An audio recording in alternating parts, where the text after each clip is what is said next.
ऐसी स्थिति आती है कि बस निराश होकर के उपासक अब क्या क्या हो सकता है, कोई मेरा नहीं, कोई तो बोले कि मैं सही चल रहा हूं, कोई तो बोले ठीक हो, जिसको देखो वही प्रतिकूलता। क्योंकि सुख में, अनुकूलता में संसार का संबंध दृढ़ होता है, इसीलिए कृपालु हरि उसे सुखानुभूति संसार में नहीं होने देते, कहीं संबंध दृढ़ नहीं होते, केवल कृपा ही कृपा दिखाई देती। जब वो ऐसी ऊंचाई पे पहुंचता है, लौट के देखता है कि ये तो केवल हरि कृपा थी, नहीं एकदम सीधी चढ़ाई और ऊपर से काई, कैसे हम चढ़ सकते थे, ये तो केवल ऐसा हुआ कि आंख खुली और चढ़ गए, प्रयास ही नहीं हुआ, ये तो केवल कृपा ने किया। उस समय वो केवल प्रभु की मधुर मधुर कृपा का अनुभव करके रोता रहता है। जो उपासक कृपा पात्र होता है उसकी दशा इस रूप में पहुंचती है। सच्ची मानना कृपा ही बदल। एक उपासक परिचय के, बढ़िया सुंदर परिवार, अच्छी अर्थ की प्राप्ति की व्यवस्था और जैसी भक्ति करनी चाहिए वैसी भक्ति कर रहे हैं। अब कृपा उदय हुई, जिनके द्वारा परिवार का पोषण और अर्थ व्यवस्था होती थी, भगवान ने उनको अपने पास बुलाया। अब जो भी वो धीरे धीरे सब छूटता चला। अब अखंड वृंदावनवासी बैरागी स्वरूप भजन परायण प्रगट में देखने में लगा सब उजड़ गया, लेकिन आंतरिक वृत्ति से देखो तो लगा सब संभल गया। प्रभु ने कृपा करके कैसा संभाला कि अब कोई रास्ता ही नहीं रह गया, एकमात्र प्रभु का रास्ता रह गया। तभी तुम परमानंद में जा सकते हो, जब प्रभु की कृपा ऐसे घेर लेती, दिखाई देता घेर लिया कृपा। अब रोते रहो या चिल्लाते रहो, तुम्हारे रोने चिल्लाने का कोई वहां फर्क नहीं पड़ता। अभी मोह ममता में हो सकता है आपको दुख लगे, लेकिन जब आप उस कृपा का परिचय प्राप्त करेंगे तो मधुर मधुर उनकी कृपा मूर्ति का अनुभव करके केवल रोते रहेंगे। इसलिए मैं तुम्हें कहता हूं, तुम कभी इस मार्ग में निराश मत होना। मैं तुम्हें सच्ची अनुभव की बात बताता हूं, प्रभु जिस पर कृपा करके ऐसी विषम परिस्थिति देते हैं उसके साथ रहते हैं। ये बात पकड़ लो। जब तुम्हें सब छोड़ रहे हो, प्रतिकूलता घेर रही हो, अव्यवस्था घेर रही हो, तो तुम आसपास अनुभव करना वो है, क्योंकि वो ऐसे में छोड़ नहीं सकता। जब वो इतना बड़ा कृपा करके हमारे साथ महामहिम कार्य कर रहा है, माया मुक्त करने, वो जानता है कि बहुत कमजोर हैं, लड़खड़ा जाएंगे, इसलिए वो साथ रहते हैं, हरि साथ रहते हैं। और वो धीरे धीरे कहते रहते, मैं तुम्हारे पास हूं, डरना मत। संत रूप में, गुरु रूप में, शास्त्र रूप में वो समझाते रहते, डरना मत, मैं तुम्हारे पास हूं। सच सच वो अपनी गोद में ले लेते हैं ऐसे उपासक को, वो अपने अंक में ले लेते हैं। जिसको जगत से निराशा मिली वो हरि की गोद में बैठ जाता है। तो बलिहारी है ना ऐसी निराशा की, ऐसे दुख की। अब हम कभी भूल न करें, धन की प्राप्ति, कीर्ति की प्राप्ति, जगत में सम्मान की सफलता, इसमें कभी भगवान की कृपा का अनुभव न करें, ना करें, आज्ञा दे रहे हैं। महाराज अम्बरीश अपने समस्त वैभव को स्वप्न तुल्य मानते थे, चरित्र में आया है, उसका कोई महत्व नहीं होना चाहिए। दीनता, दुख, अभाव, निंदा, असम्मान, ये महामधुर मंगलमय भगवान की कृपा हुई है, इसे आदर पूर्वक स्वीकार करो।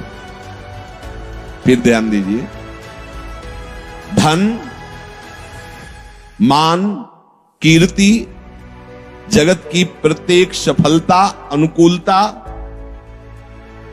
इसमें कभी भगवान की कृपा को मत मानो। ये महापुरुषों के वचन है। दूसरे इसमें टिप्पणी कर सकते हैं कि भगवान की कृपा न माने, तो इसमें क्या माने? ये भगवान की कभी कृपा नहीं हो सकती। वो अपने कृपा पात्रों को माया में नहीं फंसाते, इसी का नाम माया है। जब उसकी चित्त वृत्ति भगवदाकार होती तो स्वयं यश फैल जाता है, स्वयं सारे वैभव उसके चरणों में लौटते हैं, पर वो उसका आदर नहीं करता, अंदर से उसके प्रति मात तो नहीं रहती। ये अंदर की बातें, दीनता, दुख, अभाव, अकीर्ति, निंदा, असम्मान, मधुर मधुर मंगल में भगवान की कृपा हुई है, इसको स्वीकार करो। यह है भगवान की कृपा। अब बोलो हमारे ऊपर भगवान की बड़ी कृपा है, अनुभव करो तुम्हारे ऊपर प्रभु की बड़ी कृपा है।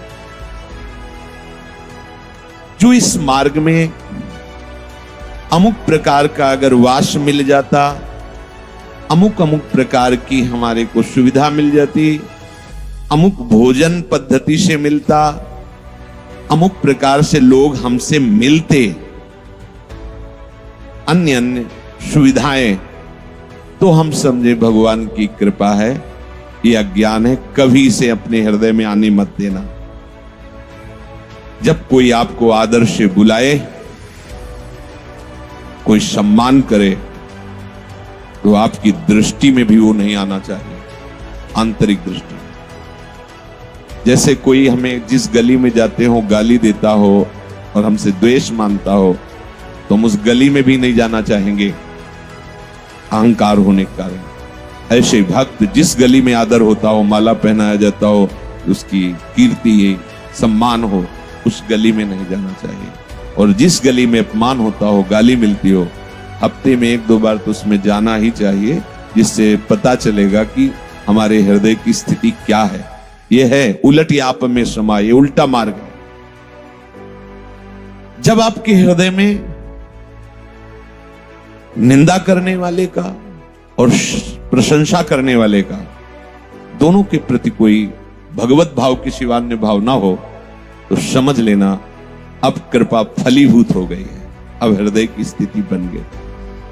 श्री स्वामी ओंकारानंद सरस्वती जी नजफगढ़ के, जब उनके पास गए, पहले से ही जन्म से ही उनकी कृपा रही, पूर्व ग्रह में जाते रहते थे। तो जब संत वेश में गए, नई अवस्था, बहुत हंसे। कहा बेटा हमें पता था ऐसा ही होगा, पर ध्यान रखना साधुता बहुत कठिन बात है। साधु को कुत्ते जैसा स्वभाव बनाना चाहिए। मुझे समझ में नहीं आया साधु स्वभाव और कुत्ते का स्वभाव। तो महाराज जी मेरी समझ में नहीं आया। ब्रह्म प्राप्त महापुरुष तेजो में एकांत खंडहर गंगा किनारे रहते, कोई सुविधा नहीं किसी भी तरह को। एक अल्मोनियम का कटोरा जैसे भिक्षुक लोग रखते हैं, ऐसे ही बस रखा रहता, उसी में जो भिक्षा है पा लिया। बोले बेटा जैसे कोई साधु को आदर से बुलावे कि आओ भिक्षा ले लो, जब वहां पहुंचे और दबका के भगा दे, वो 4 कदम चले फिर आदर से आओ, तो बोले उसको सोचना भी नहीं चाहिए कि अभी तो दबकाया था फिर बुला के रहा। ऐसे अगर 10 बार बुलाए तो 10 बार वापस हो जाना चाहिए। जैसे कुत्ता है, आप टुकड़ा डालो और फिर दबका दो, फिर आप पुचकारो फिर आ जाए, ऐसा स्वभाव। और साधु को मन को ऐसे मारना चाहिए। 2 उपदेश उन्होंने उस दिन पहले दिन दिए थे। जैसे बंदर सांप को मारता है, तो कभी देखा तो था, वो तो बेटा वो बड़े भाव में एकदम बच्चों जैसा स्वभाव होता है, जो ब्रह्म प्राप्त महापुरुष बंदर जैसे सांप को ऐसे पकड़ता है, वो खूब हंसते, ऐसे वो एकदम ऐसा लगता हंसी की धारा आ रही, आनंद की धारा, लाल चेहरा हो जाता है। बोले वो उसको लेके ऐसे पेड़ में ऐसे ऐसे घसता है उसके मुंह को, फिर कान में लगाता है, अगर थोड़ा भी सू हुआ फिर घसता है, मरने पर भी उस घसता रहता है। बोले ऐसे ही उपासक को अपने मन को मारना चाहिए। जरा भी हलचल मन में समझ में आए, फिर नाम भगवत चिंतन, वाणी ब्रह्म चिंतन इतना रगड़ दो कि मन मर जाए, फिर साधु हो जाता है। तो मानापमान की भावना का त्याग भगवत कृपा से ही होता है। जगत में चाहे जितनी प्रतिष्ठा हो ये स्वप्नवत है। कोई आंख मूंदी, चाहे जो कुछ बने रहे हो, अब तुम्हारे कर्म तुम पे लागू होके कहां ले जाएंगे? ये पद प्रतिष्ठा कोई तुम्हारे साथ नहीं जाएगी। भगवान जब देखते हैं कि हमारे भक्त का बुखार बढ़ रहा है अहंकार का, तो बिना किसी अपराध के वैसा जाल रचते हैं कि उसका अपमान होता है और निंदा होती है। अहेतु की कृपाल है, बस अपने उनकी कृपा को समझ नहीं पाते। वो रचते हैं, आपको लगेगा मैंने ऐसा कुछ नहीं किया, क्या मैंने किया, क्या अपराध था, ये सब क्यों बवंडर हो रहा है, गाली दे रहे हैं लोग, निंदा कर रहे हैं, हमने क्या किया, कौन से गलत कार्य कर, कुछ नहीं। ये भड़बड़ाने की जरूरत नहीं, ऑपरेशन हो रहा, चुप शांत थिएटर पे हो। तुम्हारे अहंकार का बुखार कहीं बढ़ रहा है, तुम्हें समझ में नहीं आ रहा, पर उस कृपा सिंधु ने देख लिया, सर्वज्ञ है ना। अब वो बिना किसी कारण के जाल रचेंगे, आपका अपमान होगा, निंदा होगी, और निंदा उसी से करवाएंगे जिससे प्रतिष्ठा होने की संभावना है। निंदा, अपमान, अकीर्ति, तिरस्कार, अप्रतिष्ठा, बिना दोष के लांछन, जब ये तुम पे बरसने लगे तो समझ लेना प्रभु दूर नहीं नजदीक ही हैं, मिलने वाले हैं। कौन चाहता है भगवत प्राप्ति? है? कौन चाहता है? बातें बनाना अलग है, प्रभु जिसको प्यार करते हैं उसको अपने समान बनाते हैं, ये भगवत समान बनाते हैं। इन्हीं में तो हम फंसे हैं, और ये तो सब अहंकार का पोषण करके बार बार जन्म मरण इन्हीं से तो होता रहा है। हम उन कृपालु की कृपालुता को ना समझकर हम समझते हैं भगवान अब हम पर अपनी कृपा हटा ली है, इसीलिए पग पग पर हमें विपत्तियां मिल रही हैं। जब तक किंचन मात्र भी आदर, सम्मान, कीर्ति, ये हमारे प्रिय मित्र हैं, ये हमारे प्रिय संबंधी हैं, ये हमारे बंधु बांधव हैं, और ये हमारे कहने पर प्राण भी त्याग सकते हैं। अगर ऐसी किसी के भी प्रति बात हो तो हटा देना, नहीं तो ऑपरेशन शुरू हो जाएगा। बहुत कृपालु हैं प्रभु। तनिक सी कृपा कोर सब तुम्हारे इन मानसिक कल्पनाओं का विनाश कर देगी। डरते रहो इस बात से, किसी को अपना मत कहना, नहीं धोखा हो जाएगा। या तो विवेक से आपके अंदर से अपनापन हटा देंगे, सामने से ही हटा देंगे। उन अच्छा कहते भगवान ऐसा क्यों करते हैं, उसने क्या लिया था, तो वही तो है उसमें, और कौन है, वो अपने आप को समेट लिए। एको हम बहुश्यामा, बहुश्यामा से एको हम। कोई पाप हुआ, कोई अपराध हुआ, वहां तुम्हें देखने में लग रहा था कि माताएं, भाई हैं, बेटा, ये मित्र है, ये अमुक, तुम्हें लग रहा था, और वही तो एको हम बहुश्यामा, वही तो बने हुए थे, अपने में समेट लिया। अब तू नहीं समझ पा रहा है कि मैं इन सब रूपों में तो देख, ये सब रूप मेरे ही, समेट लिया। अब केवल हरिशरणम। अब जब लोग कहें कि अच्छा चलो भक्त के साथ से, लेकिन सामने वाले ने क्या किया था, तो सामने वाला प्रभु ही तो था, वो नहीं जान पा रहा है, इसलिए जनाने के लिए उसको अपने में लीन कर लिया, क्योंकि वही बने हुए थे। अब एक ही रह गए हरि। अब चल,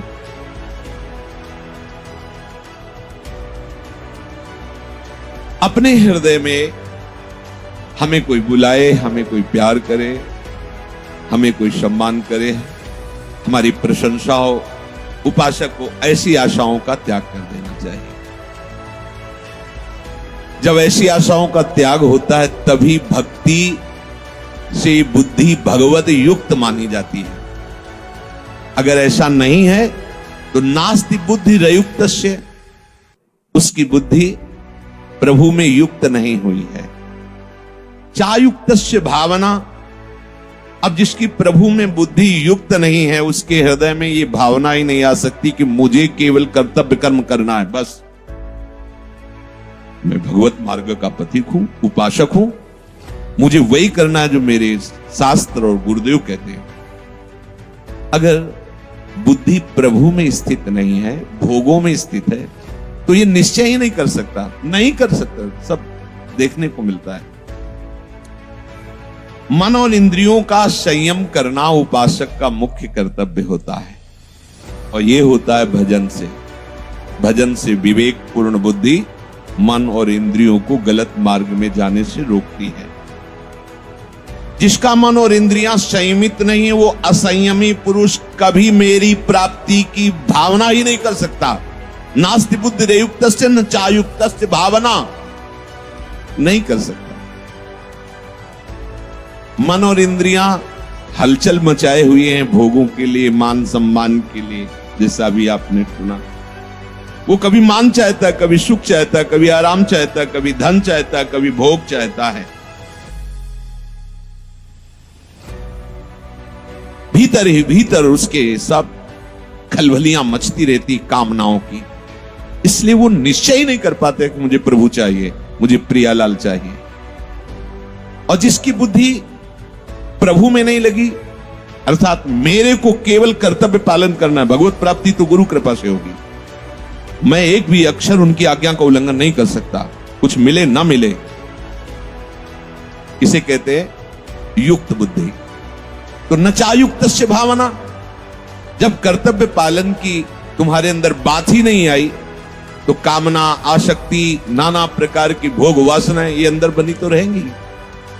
और जब तक इनका त्याग नहीं होगा तब तक भावना ही नहीं बनेगी कि हम प्रियालाल को कैसे रिझाएं, प्रियालाल को कैसे प्राप्त करें।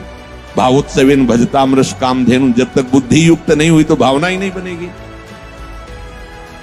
न चाभावयतः शांति, जब तुम्हारी भावना ही नहीं बनी है तो तुम्हें शांति कैसे प्राप्त हो सकती, विश्राम कैसे मिल सकता है। वो अशांतस्य कुतः सुखम, जो अशांत है हृदय, वो दिव्य सुख का अनुभव कैसे कर सकता है। ये अहंकार का पोषण करने का स्वभाव उपासक छोड़ दे। कई उपासक जिसे बताते, हम नित्य लीला में प्रवेश, बार बार इसलिए कह रहे कि वास्तविक नित्य लीला में प्रवेश कराना हमारे आचार्य, हमारे गुरुजनों का प्रयास है। जो रसरीत सबंते दूरी, सो सब विश्व रही भरपूरी, मूर्ष जीवन कह दे, वो नाटक करने के लिए तुम्हें आदेश नहीं करते, तुम्हें वास्तविक लीला में प्रवेश कराना चाहते हैं आचार्य, महापुरुष जन। आप उनकी आज्ञा के अनुसार चलिए। चार लोग बेचारे अज्ञानी हो, जान लेंगे कि आप नित्य लीला में प्रवेश कर रहे हो, कर चुके हो, प्रणाम करें, नमस्कार, उसे होगा क्या। और प्रवेश तुम किए हो इंद्रियों के भोगों में। अरे उस सर्वज्ञ पर प्रभु की दृष्टि से कोई बच थोड़ी सकता।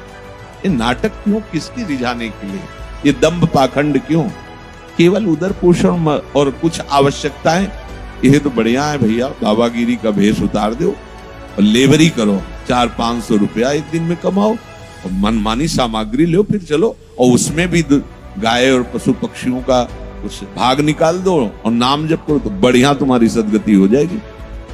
संत बन के भगवत मार्ग के पथिक होकर, उपासक होकर, इस बात से अपने को पुजवाना कि मुझे भगवत प्राप्ति हो गई, मैं नित्य लीला में प्रवेश, खिलवाड़ समझा नित्य लीला में प्रवेश। अरे रोते रहे बड़े बड़े महापुरुष लाडली जी से, कभी तो कृपा कोर करो। जो अब आप देखो, भोरी सखी सेवा कुंज में जो बंदर भी नहीं खाते थे चने, उन टुड्डियों को बिन करके एक मुट्ठी यमुना किनारे, कितनी जितेंद्रियता है, कितना संयम है, किसी से कोई, वो रोते थे श्री जी की। पूरा जो भोरी सखी के पद हैं आप पढ़ के देखो, उनमें कैसा उनका प्रेम बरस रहा है पदों में। अगर हम वास्तविक नित्य लीला में प्रवेश होना चाहते हैं तो हमें अपने मन और अपने इंद्रियों को प्रियालाल के उच्छिष्ट में ही संयमित करना होगा और बुद्धि में निश्चय करना है कि चाहे जितना तुम हमें प्रलोभन दो, चाहे जितना तुम हमें आकर्षित करो, इस जन्म में चूक होने वाली नहीं। इस जन्म में मुझे प्रियालाल चाहिए। किसी के द्वारा दिए हुए सम्मान को कभी स्वीकार मत करना, ये बहुत बड़ा जहर है। साधक इससे भ्रष्ट हो जाता है। कोई तुम्हें प्रणाम कर रहा है, नमस्कार कर रहा है, हो सके तो तुम उसे प्रणाम करो, उसे स्वीकार मत करो। अंदर कभी स्वीकार मत करो कि मुझे ये जो पैर छुआने में आपको सुख मिलने लगा या आप इसे अच्छा समझते हैं, तो आपसे प्रार्थना है, आप सावधान हो जाइए, आपका पतन शुरू हो चुका है। कोई भी हो, अगर जो झुक करके आपको प्रणाम कर रहे हैं, पैर छू रहे हैं और आप समझ लीजिए कि आपने अपना पतन शुरू कर दिया है। आपकी शुक्र वो आपको गाली दे तो कोई फर्क नहीं, वो प्रणाम करे तो कोई फर्क नहीं होना चाहिए। अगर फर्क है अंदर में तो तुम देख लीजिए। शरीर स्वस्थ हो तो अगर तुम्हें कोई पंचांग प्रणाम कर रहा है तो तुमको भी पंचांग प्रणाम करना है। नहीं करना है तो स्वीकार ही नहीं करना है, राधे भी नहीं बोलना।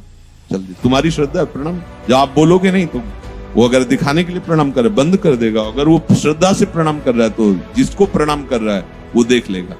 स्वामी को प्रणाम कर रहे हैं, हम स्वामी के दास, अपने को स्वीकार नहीं करना। प्रणाम, नमस्कार, वंदना, आदर इस वेश का हो रहा। वेश आचार्य और गुरुदेव का, श्री जी का है।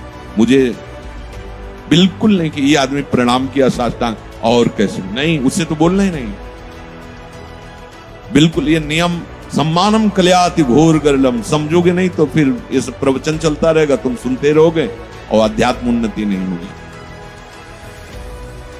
यदि भगवत मार्ग में आपको इसी जन्म में भगवत प्राप्ति करनी है, बहुत सावधानी की ये आवश्यकता है कि प्रियालाल के सिवा हमें कोई नजर ना आवे, प्रियालाल के सिवा कुछ अच्छा ना लगे। और ये बीच में आकर के इतना बाधा पहुंचाते हैं, सम्मान, कीर्ति, कि ऐसा लगने लगता है कि जीवन का लाभ तो यही है ना। जब 4 लोग हमको संत मान के प्रणाम करते हैं, हमारा यश, बहुत अच्छे महात्मा है, भजनानंदी है, अंदर लगता है चलो जीवन का कुछ तो मिला। गए माना कुछ मिला लेकिन सब कुछ छूट गया। कभी मत पकड़ना इस बात को। सबको प्रणाम करो, तुम्हें जो प्रणाम कर रहे हैं उसे स्वीकार मत करो, अंदर से स्वीकृति। बाहर से नहीं कि कुछ जैसे साधक समझ नहीं पाते तो झिड़कने लगते हैं, ये क्या चरण छूना प्रणाम, नहीं, उसकी भावना, उसकी श्रद्धा है। पर वो जिनको कर रहा है हम उसे स्वीकार नहीं करेंगे, मुझे कर रहा है नहीं, मेरी लाडली कर रहा है, वो जाने वो हिसाब करे।